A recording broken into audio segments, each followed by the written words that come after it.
Today we are starting a new unit. We are moving on to Unit 7, which covers organic chemistry. A lot of what we talk about in this unit you guys will probably have heard of in biology. Most of you guys should have taken biology since you're in chemistry now. So our big idea for this unit, we want to be able to explain the structure of matter, its properties, and what happens when one material comes in contact with another. And I have our goals listed here as well, but we'll go through each one of these individually as we cover each lesson.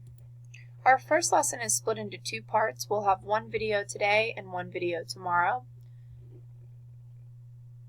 Today we're going to cover lesson 7.01, hydrocarbons and other organic chemicals, and specifically we're going to talk about hydrocarbons.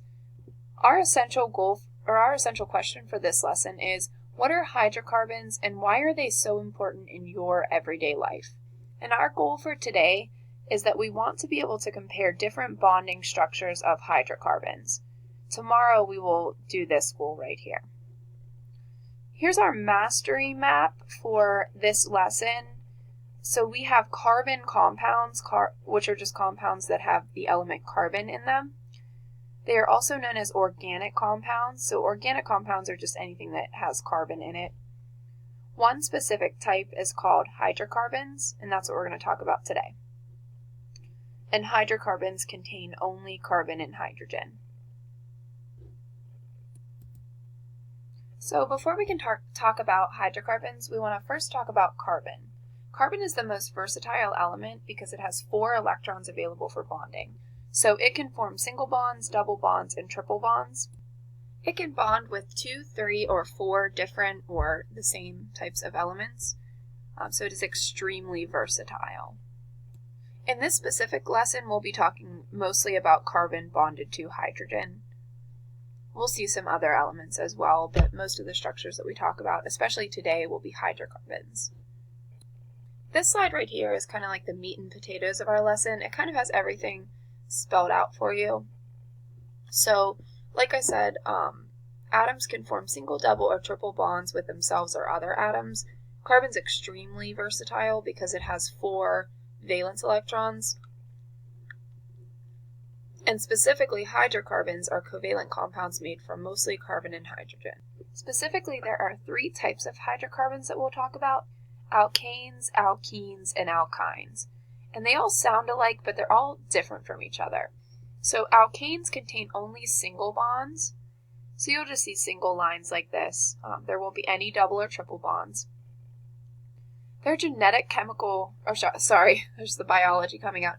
Their generic chemical formula is CnH to the 2n plus 2, where n is any whole number.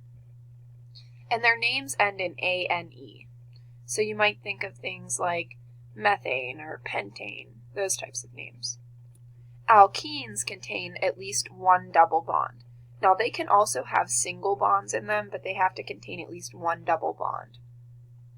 Their generic chemical formula is C to the n, H to the 2n, where n is a whole number. So you might have something like C4H8. See how I did that? N is 4, 2 times n is 8, so C4H8. You might have C2H4. And their names end in ene, so something like hexene or pentene, heptene, any of those types of compounds. Alkynes contain triple bonds, so they have at least 1 triple bond, and their general chemical formula is C to the n, H to the 2n minus 2. So let's say, for example, that our n is 2. So we have 2 carbons. That would be C2 to the H. 2 times 2 is 4, minus 2 is 2, so that would be C2H2. That's actually what we have pictured right here. C2, there's a carbon, H2, there's a hydrogen, there's a hydrogen. Here are some different shapes and structures of alkanes, alkenes, and alkynes. This is the simplest alkane right here. It's known as methane. It's a central carbon atom right here, and these are all hydrogens. So this would be CH4, carbon in the middle, 4 hydrogens. This is ethylene right here. You have a carbon double bonded to another carbon, and then you have your hydrogens, acetylene, benzene, it's a ring, cyclohexane, pyrene. There's ethane right here. Ethane is 2 carbons and 6 hydrogens. It's an alkane. See how their names end in ane. There's propane, butane, pentane. These are all alkanes down here. They have only single bonds. And in one of the breakout rooms, I will tell you guys more about this in class. We'll go to this link. You should be able to hopefully click on the link through the video that you're watching. If not, I'll post it in the course and you can take a look at this. This link just shows models of these different alkanes, alkenes, and alkynes.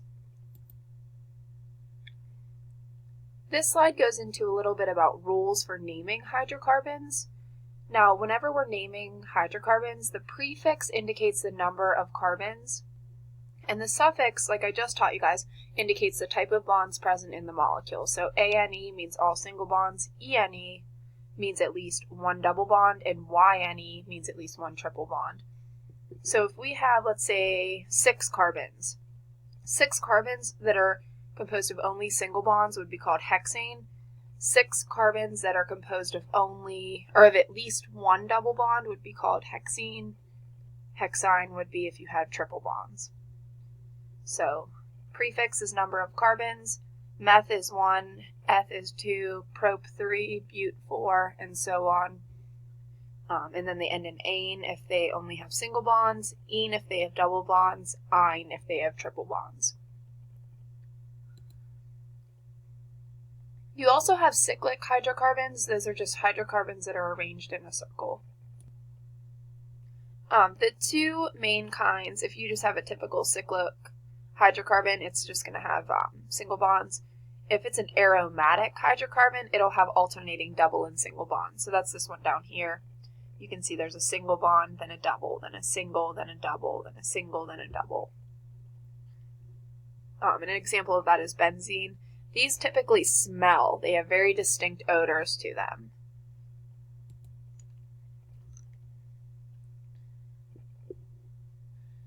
To name cyclic hydrocarbons, you just want to put a cyclo in front of it.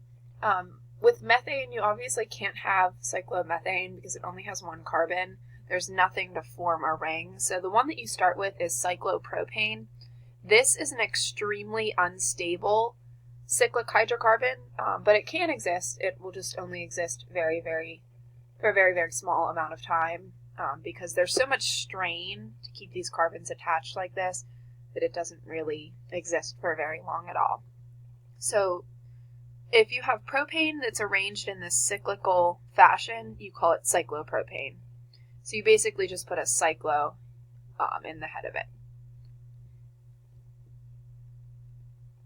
And these structures right here, you'll sometimes see, so scientists kind of like to take the easy way out, especially when they're taking notes. Instead of like writing out all these carbons, they'll do these structures right here. It looks like a triangle. Each point represents a carbon and the necessary amount of hydrogens to fulfill the octet role. So that's just an easier way to draw.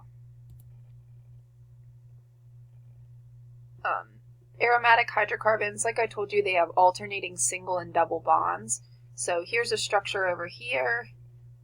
This is another way to represent it because these double bonds, they don't actually look entirely like this in the molecule. They actually, like the electrons that form the double bond right here, tend to skip here at some point, and then they go here, and then here, and then here. And so it actually exists something more like this. It's almost like that those double bonds are shared among all of the carbons.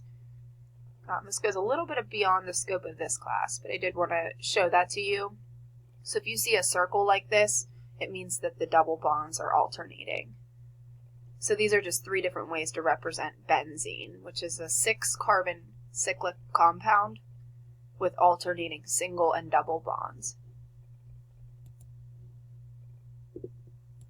So like I said, aromatic hydrocarbons, they contain alternating double and single bonds, and the electrons in the double bond are sort of shared among all the carbons. And they kind of have a flat 3D shape. So even though you see the double bond right here, those electrons are sort of shared among all of the carbons. They kind of skip around. You guys already know that electrons are in constant motion. They produce very interesting emission spectra. We haven't studied that too much in this course. If we get to it, typically towards the end of the course, we'll talk more about that, but don't really worry too much about that now. But how does this apply to you? So these are often used as dyes in the components of fluorescing or glowing objects. They also tend to typically smell. They have a very distinct smell to them. All right, so that's all for today's slideshow. Tomorrow we will cover the second half of 7.01.